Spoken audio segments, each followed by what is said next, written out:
Bonjour à tous et bienvenue dans ce nouvel épisode du Digital Download. Oops. Good morning, good afternoon, and good day wherever you may be joining us from. And welcome to a new edition of the Digital Download, the longest running weekly business talk show on LinkedIn Live. Now globally syndicated on TuneIn Radio through IBGR, the world #1 business talk, news, and strategy radio network.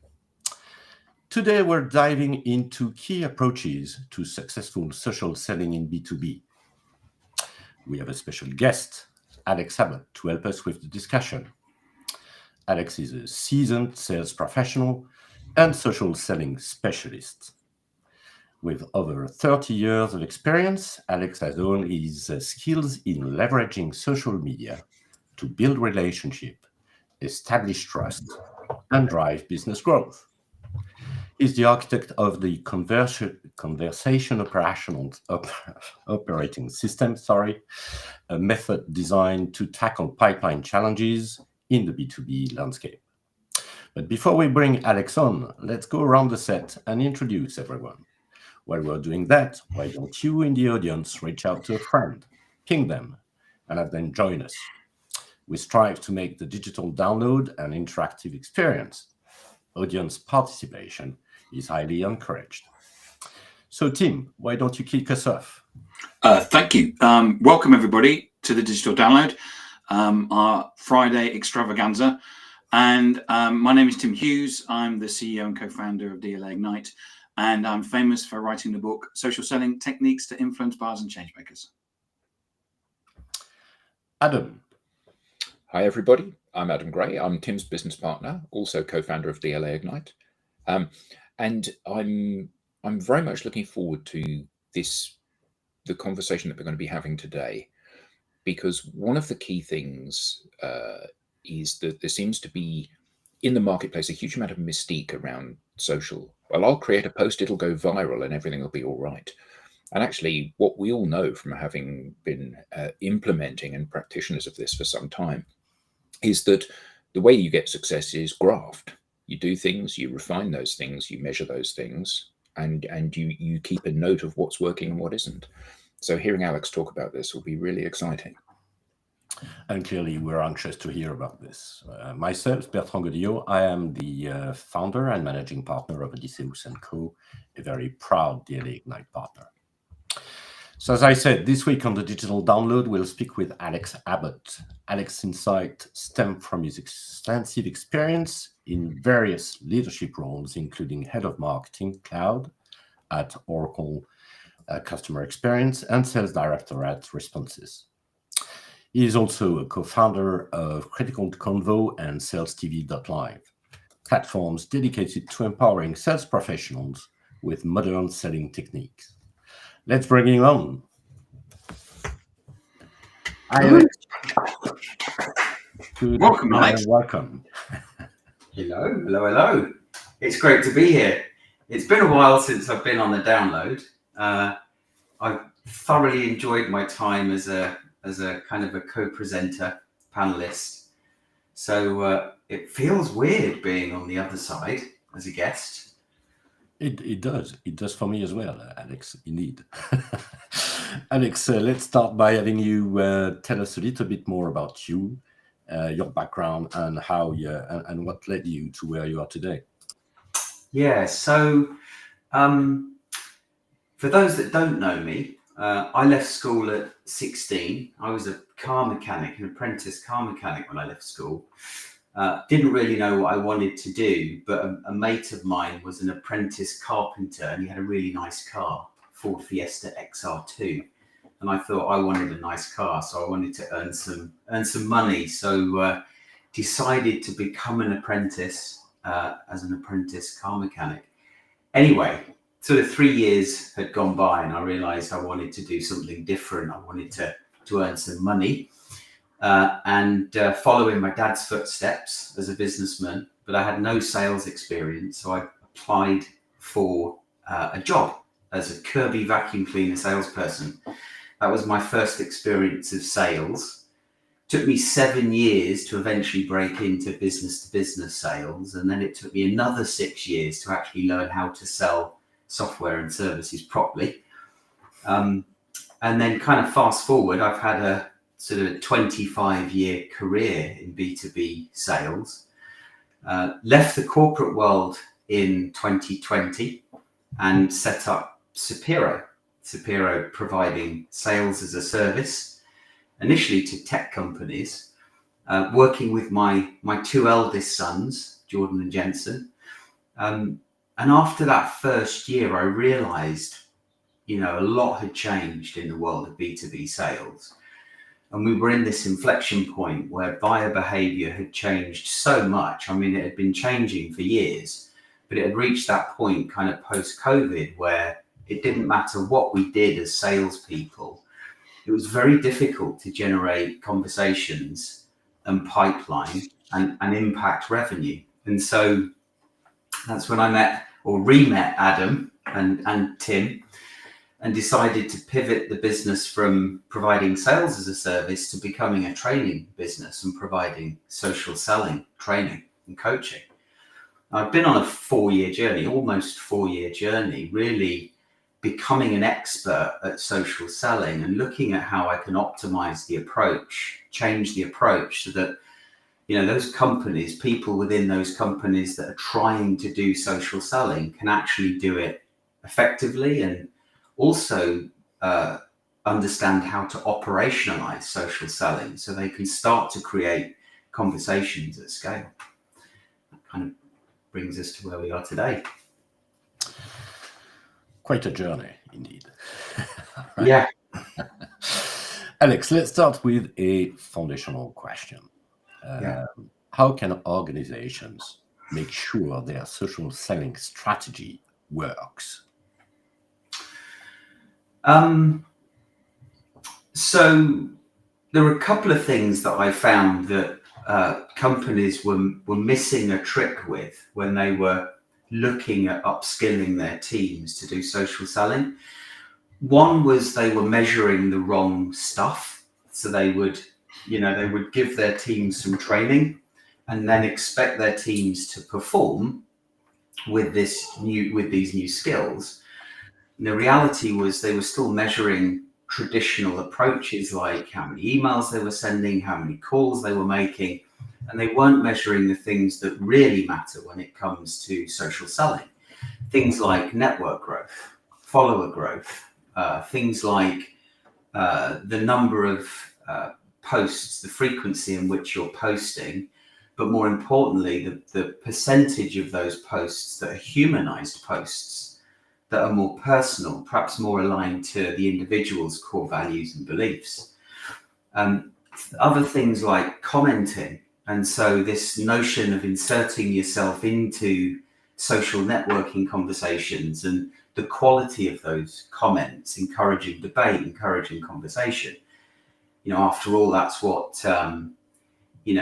salespeople love to do. They love to talk to their prospects. So why not do that on social media? And when those things aren't being measured, they don't drive the right behaviors from the salespeople that are, have learned these new skills. And then you have this sort of, this battle internally between the business, the organization, the sales ops team, measuring different things.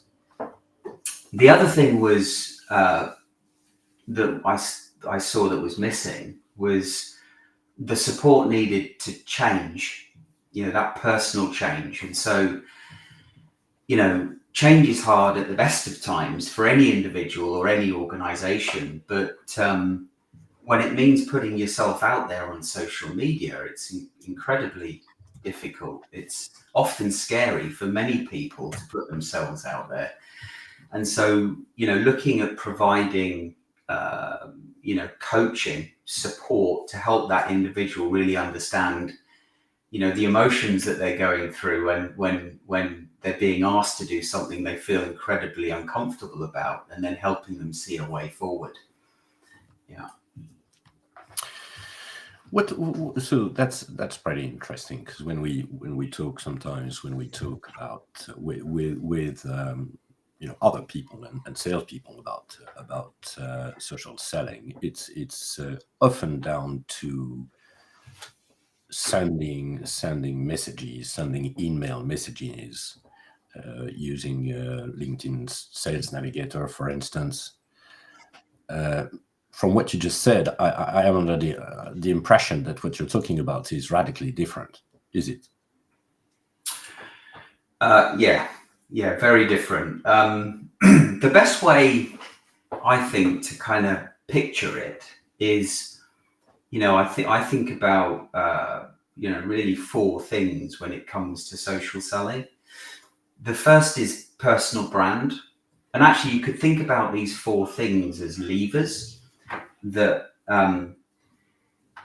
salespeople can kind of visualize pulling those levers, and when they pull those levers, it increases the probability of them being more successful with social selling.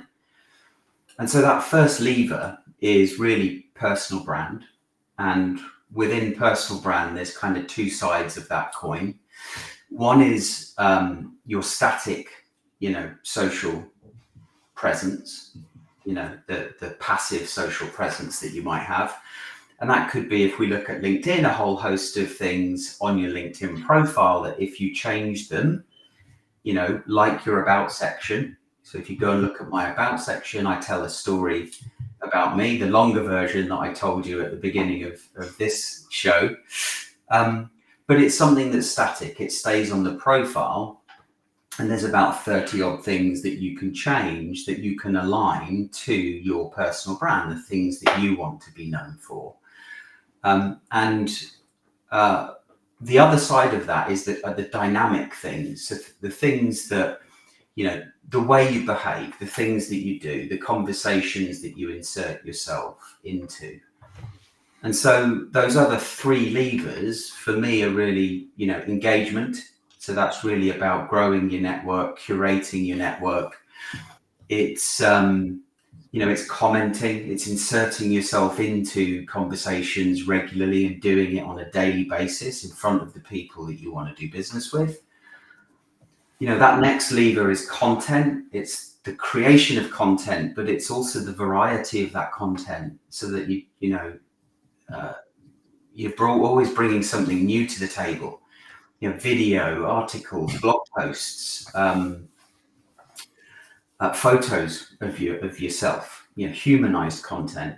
And then the final lever is really influence. And if you're focusing on the first three levers, and then the quality and the depth and how much you can pull those levers, the more influence that you'll create within the network among the people that you really want to do business with. All right. So how do you measure that influence, basically? Because I think you've got quite a, some experience and some time measuring some of your results. So I'd like to be I'm quite interested, and I think the audience would be quite interested into understanding what are the actual KPIs that you're looking after, and what are the results that you see. Yeah, so it really starts with measuring as much as you can.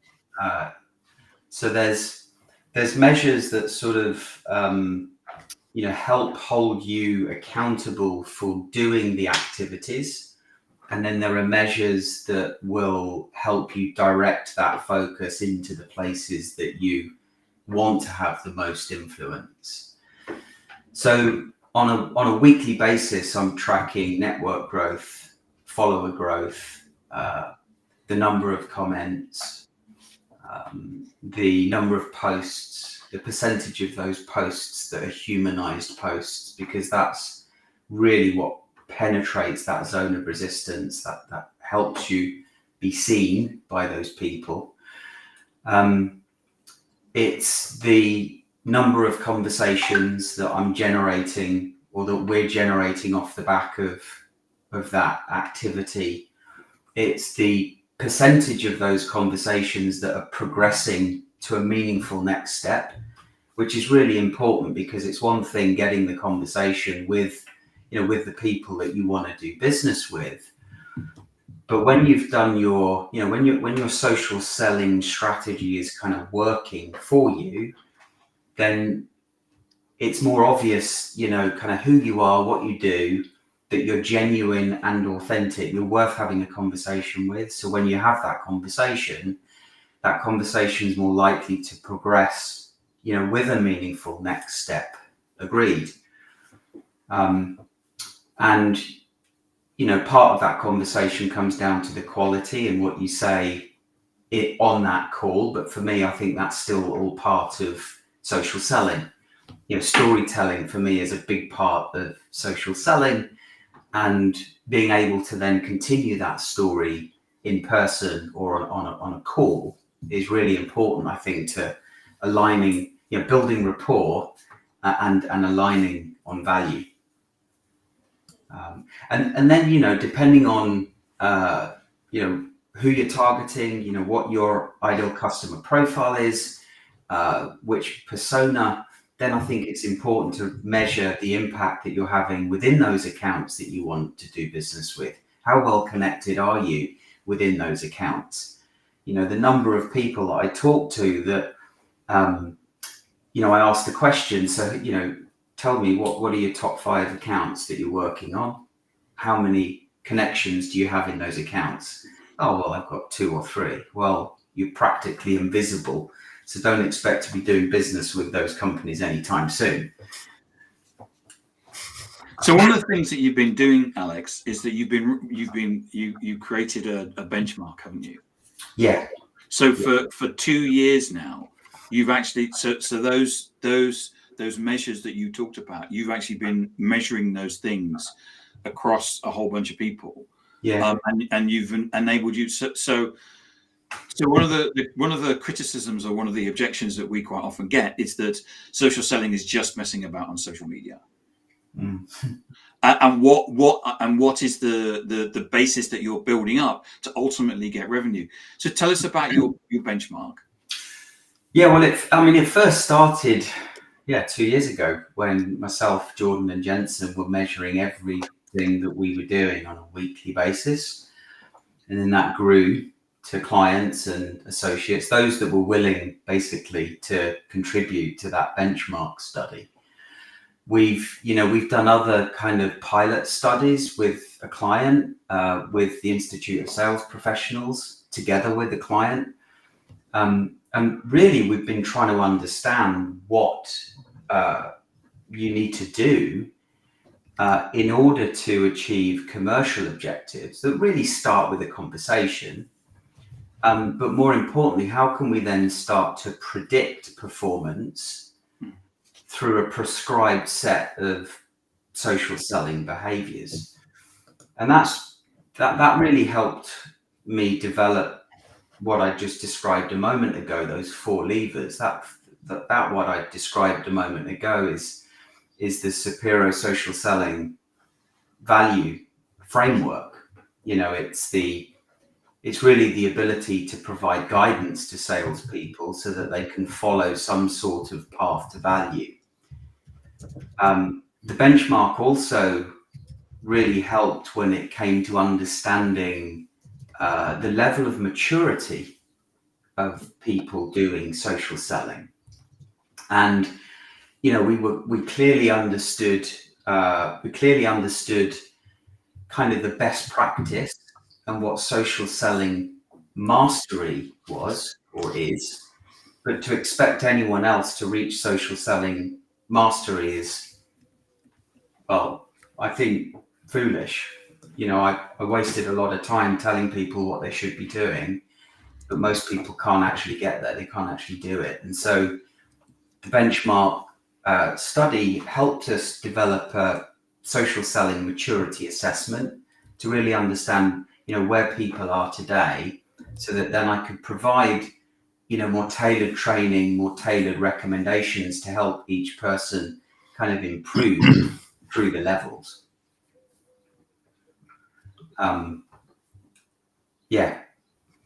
I don't know if that answered your question, Tim, but there's lots of things that are kind of spinning off the benchmark study as a result, which Well, it's more about what I was trying to get to was it's that, you know, if as a sales leader looking in, you go social selling, okay, yeah, whatever. But what that is people basically playing around on social media. I don't want people to do that. What I want is people to get on the phones and actually sell something. You know, there's someone put out a blog just in the last couple of days saying why the silent sales floor was killing sales, because the view is that people are just messing about on social and actually doing nothing. Whereas what you seem to be saying to me is not only do you seem to have some sort of process that people walk through, but you're measuring it as well, so much so that you know that when you move these levers, you're going to get some level of result. Yeah, and it's you know, I think it's important to be really clear to our audience that so I can tell you some of the numbers from the benchmark. Yeah, I think it'd be useful. But I think it's really important to kind of preface that with the fact that you know, there are different types of organizations out there selling to different types of people and different types of organizations. So, you know, I often made the mistake of talking quite excitedly about the fact that social selling, you can get a 10% conversation rate, blows cold calling out of the water. You know, you can get a 39% call progression rate, because these are the average statistics. And did you know that you can engage with 6.4 times more stakeholders than you can, or that we've seen companies engage with using traditional methods? And that by using social selling, you're more likely to engage the C-suite earlier. And when you engage the C-suite earlier within the sales process, you increase sales velocity by 9.2 times. I mean, these numbers are just insane. I mean, there's no denying that social selling works. So go through them again, because you went through them really quickly, Alex. I'm going to go through them again, but I kind of did that on purpose because I want to then come back to, if you're a BDR, those numbers might excite you. If you're an AE, engaging with 6.4 times more stakeholders should excite you, because the more stakeholders you can engage with, the more likely you are to be able to tailor your value proposition to them and improve close rates, reduce sales cycles, and increase average order value. But then, you know, if we look at professional services, for example, and the research, the new research that Matt Dixon's about to launch, where he's found that professional services organizations 5 years ago were in quite a luxurious position, because 76% of businesses were coming back to them. They were loyal to them to buy more services from them. You know, and they're the companies that have the relationships with the tech companies, so the tech companies stay close to them because they're going to sell more tech. Now, you know, if we look at 12 to 18 months ago, that 76% had dropped to somewhere around 50%, and it's projected to get to 30-something% in the next 5 years. So loyalty is diminishing. Yet you've got many consultants within these professional services businesses that are doing the selling. They're doing the selling, they're doing the delivery. You know, they're seen as the trusted advisors. And many times I've had professional services companies tell me, well, you know, our consultants can't do social selling. They're way too busy. Well, these guys need to wake up pretty soon, because they need to be developing their personal brand. They need to be inserting themselves into conversations on social media so that they can actually deepen the relationships they've got and strengthen those, so that they, you know, can tackle this downward spiral of diminishing, you know, loyalty and trust. But do these people think that this behavior is, I guess, for want of a better term, do they feel that this is beneath them? You know, I've been a delivery expert in my field, and I'm an acknowledged expert, and I've been doing this for 25 years. I don't need to do this stuff. And Yeah. is that a barrier?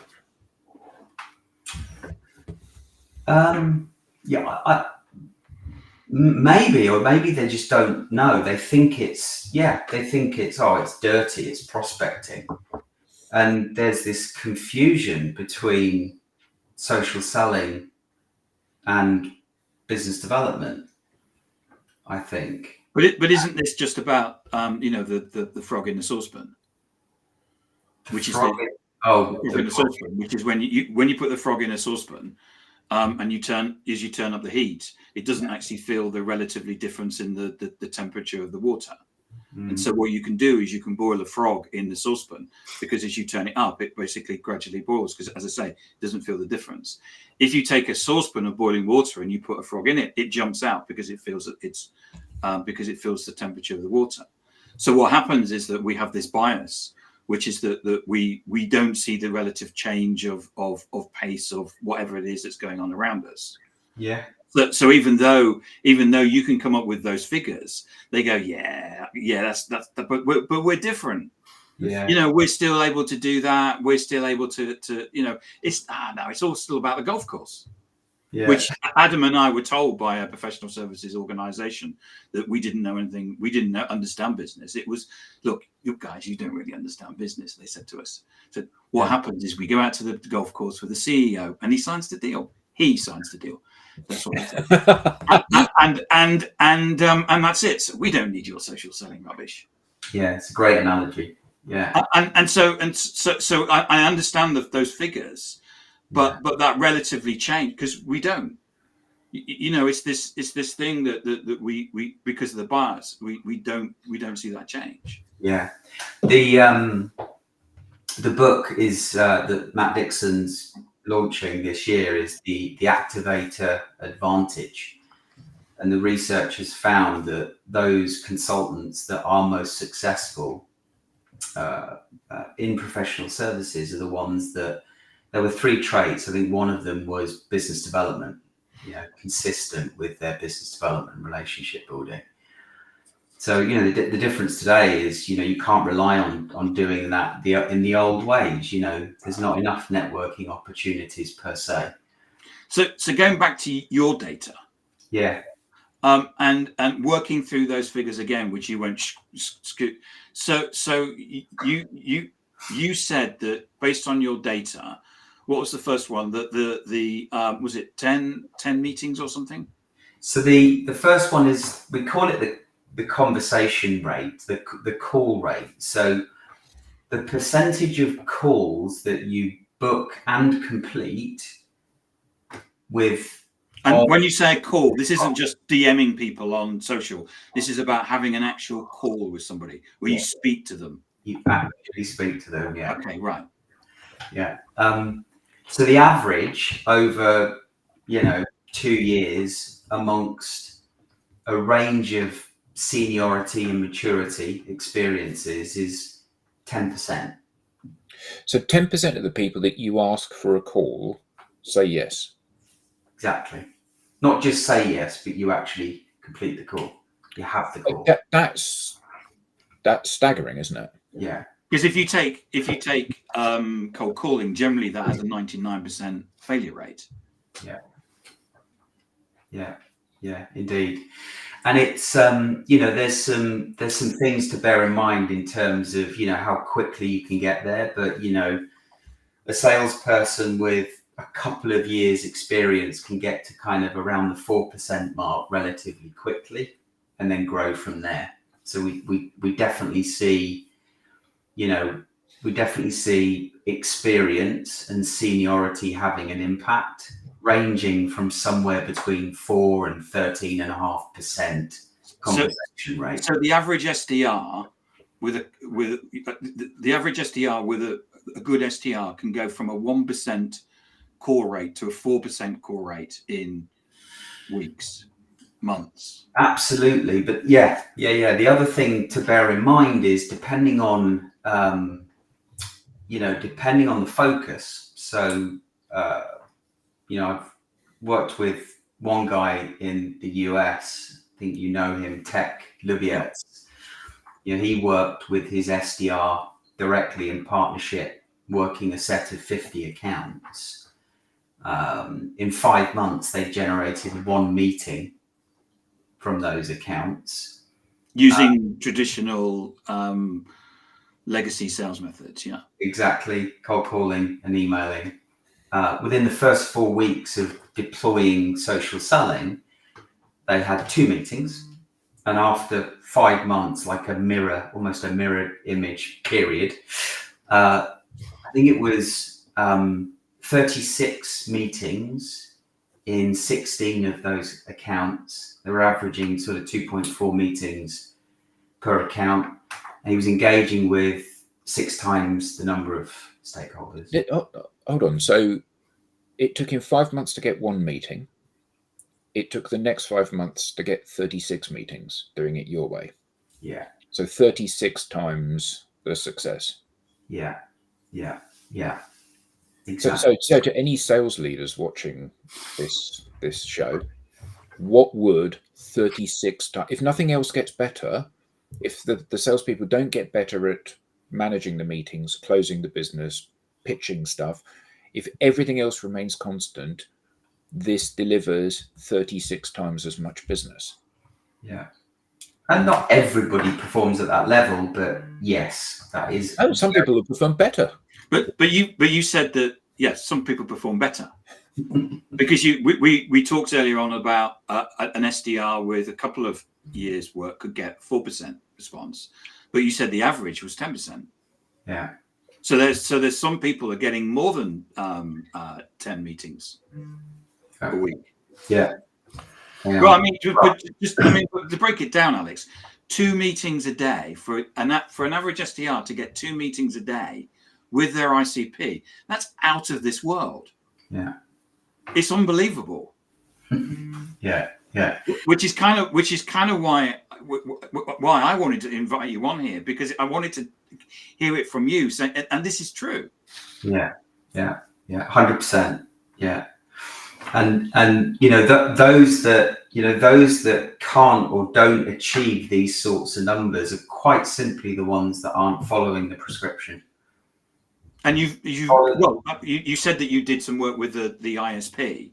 So I mean, it's you've got this isn't Alex in his bedroom making stuff up. Yeah. This is where you've actually got an outside organization to actually I'm trying to think of the correct terminology. I'm not in academia, so validate. Yeah. So it's having that outside view of the data. So anyway, so let's go through this. So an SDR, an average SDR, and all sales leaders will tell you that none of my sales SDRs are average; they're all higher than average. But the average SDR can get 10 meetings.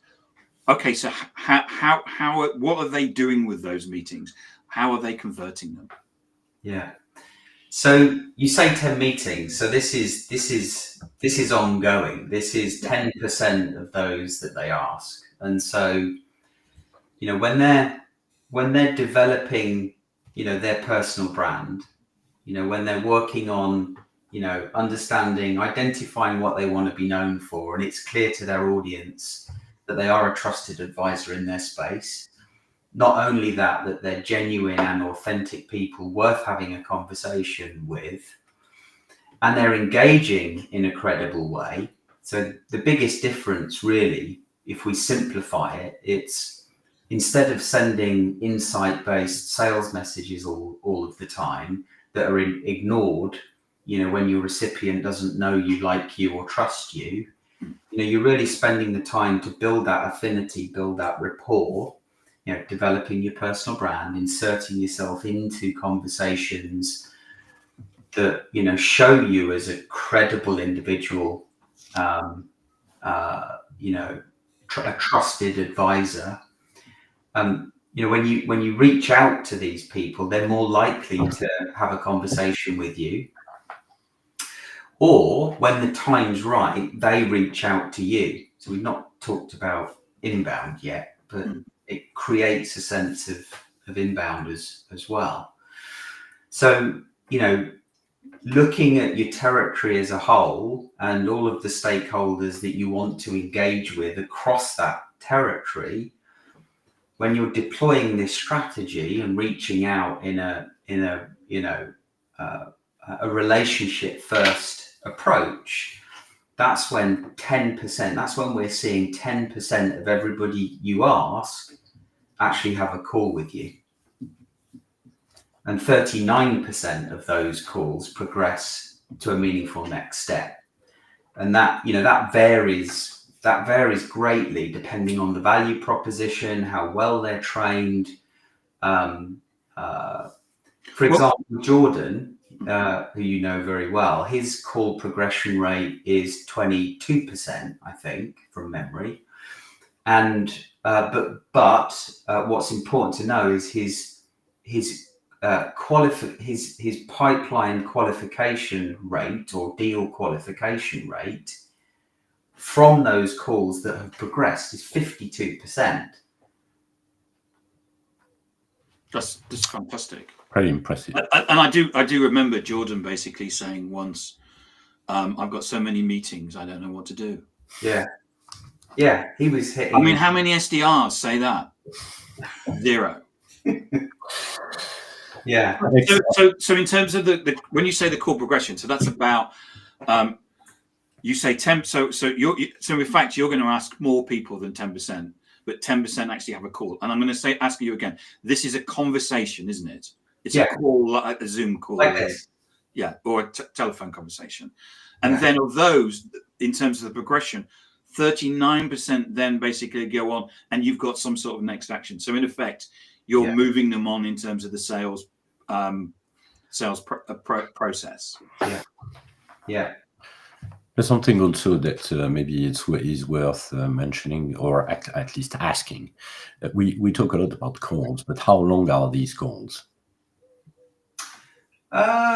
Well, typically 30 minutes, because it's quite often the initial call is a rapport building call, and so you're kind of ideally you're swapping personal stories, and so a big part of my program is about storytelling and teaching people how to tell, how to design initially different stories depending on where they are in the sales process.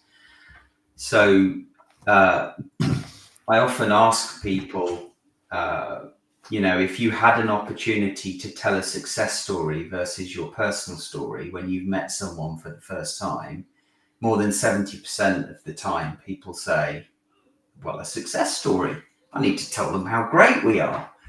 And usually it's a success story about how great they are, as opposed to how great they've helped, how well they've helped a client become successful. And actually that's the first mistake, because nobody, especially if you've met them for the first time, they're likely to be very skeptical of who you are because you're a salesperson. And if you start telling a success story straight out of the gate, they don't believe you, period. So it's really important to tell your personal story and swap personal stories first, because then you create a bond. And you may even not get to the success story on that initial call because you're just trying to build a rapport. And that often takes 30 minutes, 10 to 15 minutes each way. You've built rapport, and then before the end of the call, you're saying, well, or even they've asked the question, when you told them what you do, well, actually, I'd like to learn more about that. That's interesting. I think, correct me if I'm wrong, Bertrand, but what we've seen is this thing where 5 years ago, people were basically going and asking for demos, and they said, give me 30 minutes of your time. And then what happened is that 3 years ago, they started saying, give me 20 minutes of your time. And currently, what we understand the thing is that people are saying, give me 3 minutes of your time.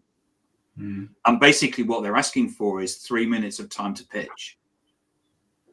Whereas what you're saying is that give me 30 minutes of your time, and what we're going to do is that we're going to build trust and a relationship. Mm. Can I pick up on LinkedIn users' question? Oh, sorry, I've got a question from the chat, and then Yeah, yes. maybe. Right. When you say a 10% call agree rate, is this from the first message sent being a call request?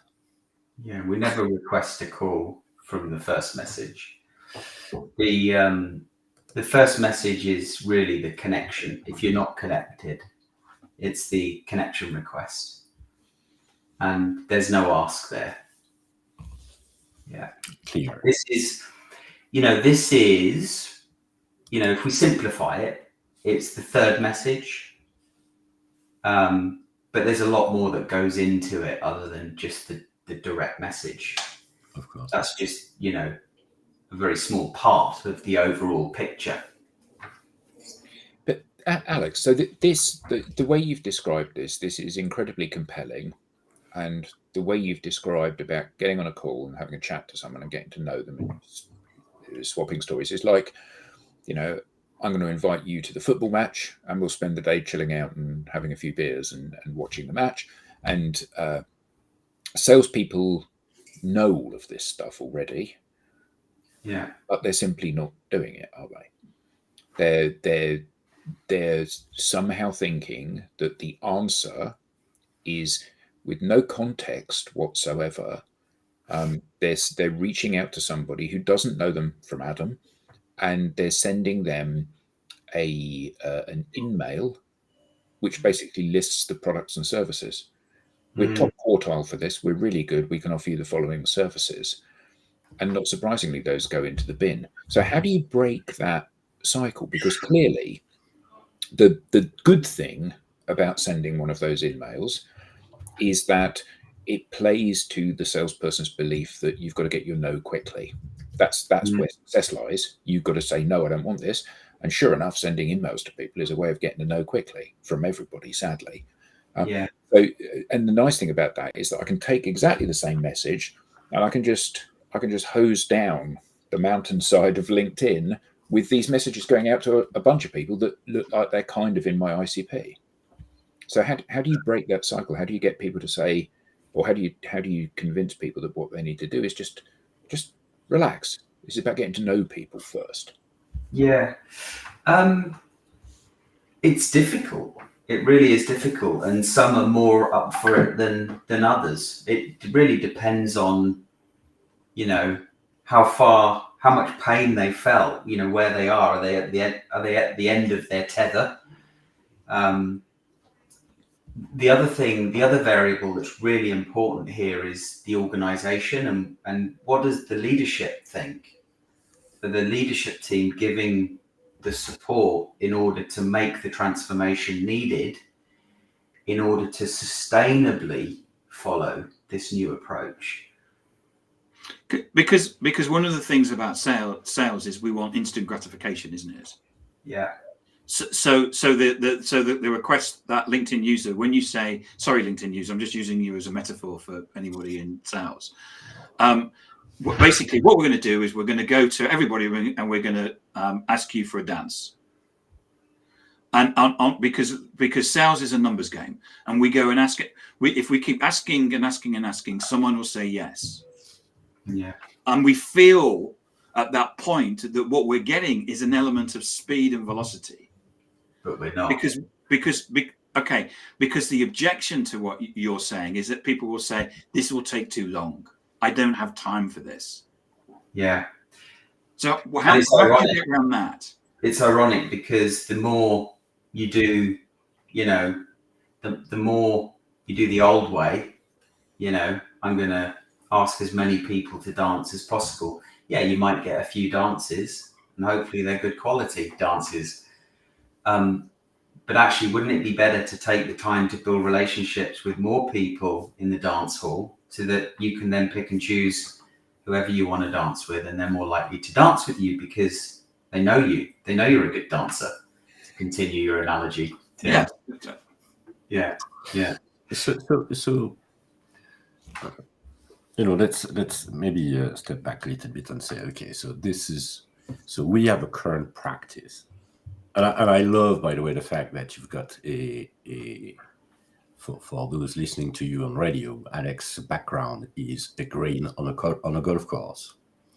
And I'd like to talk a little bit about changing your swing, because this is what we're talking about here. So you've got a traditional way of prospecting, which we all know is not well, and we tend to agree that this is not satisfactory, but at least it's better than nothing. Yeah. What it produced, the outcome is better than nothing. What we're saying is that there is a completely different way of doing things, which is much more successful. So in other words, there is a new swing that you could learn that would help you have a better game. Yeah. Now, obviously, when you start learning that new swing, it can get worse actually than before it gets better. So how do you drive someone who's really an organization and obviously a management team that is really willing to make that move and help them get there? But the better swing will get you down from a handicap of 25 down to single. All the time, clearly. Well, I don't think this is about a better swing, though, is it? Because I think that traditional sales is like trying to score a hole in one. So I'm going to phone people, and very rarely, every now and again, someone will answer the phone and say, yes, I'll buy from you. And the problem with that is that it relies almost exclusively on luck. I'll hit the ball as hard as I can, and hopefully it will go in the hole. And actually what you're doing is you're teaching people to drive, to chip, and to putt. And you know that if the best golfers in the world are not necessarily the golfers that hit the most holes in one, they're the golfers that understand how to drive and pitch and putt. Yeah. And the support, I mean, I can't tell you how important it is that you've got that support. The people doing the work have that support. So, the greens are kept well, the clubs are clean, the caddy knows what he's talking about or she's talking about. If we again carry on that golf analogy, but it really is it's what I've realized actually quite relatively recently as I've sort of developed the conversation operating system. I purposefully call it that because it really is important for organizations who want to adopt this approach so that it sticks and they can raise the bar across the organization. They really need to be changing what they're measuring, looking at what systems they're using, what processes they're following, even down to remuneration. How are you remunerating your people? Are you, remunerating them based on, revenue numbers that don't really look at driving the right behaviors and holding people and leadership accountable for doing this? Because if you do all of that, this could be incredible for organizations. When you think about the importance of that conversation, and the one thing that most organizations are struggling with are getting those conversations with their audience so that they can influence them. They can actually talk to them about the value that they will bring. So what I'm hearing, Alex, is because the classic example of this, the response to this is when we have bad pipeline, what we do is that we go out and we train people on Medic or Challenger or whatever the latest sales methodology is. Because what we do is that we talk to people how to close. But what I'm hearing from you is actually what we need to be doing is teaching people how to actually start conversations. Yeah. Start the conversation, yes. But Medic and Challenger, as you say, Tim, it's all about improving the performance once you've had the conversation, once you have a qualified opportunity. Okay, yeah, some of them sort of, start with, creating insight to educate and generate pipeline. But as we know, buyers are ignoring that insight because it's everywhere and it's being thrown at them left, right, and center. So unless there is a degree of trust, then they'll ignore your insight. So what we're talking about here is developing trust, developing rapport and trust prior to the opportunity being generated. So you increase your chances of speaking with that person, but then you're seen as a trusted advisor continuously throughout the process. So you're more likely to be more visible. You're less likely to be ghosted. You're more likely to engage with other stakeholders influencing the purchase decision. Therefore, you're more likely to increase the chances of winning the business, reducing the sales cycle, and also impacting the average order value. So, all right, excellent. Well, I'm all in. Alex, this has been really great. Where can we learn more? How can people get in touch with you? LinkedIn is the best place to get in touch with me. I bet. Yeah. Link, full stop, LinkedIn. Search for Alex Abbott or the Bearded Sales Guy. Okay, excellent. Well, thanks for that. So we now have a newsletter. Don't miss an episode. Get the show highlights, beyond the show insights, and reminders of upcoming episodes. You can scan the QR code on screen or visit us at digitaldownload.live/newsletter. On behalf of the panelists, to our guest Alex, and to our audience, thank you all and see you next time. Bye, everybody. Bye. Thanks, Alex. Bye.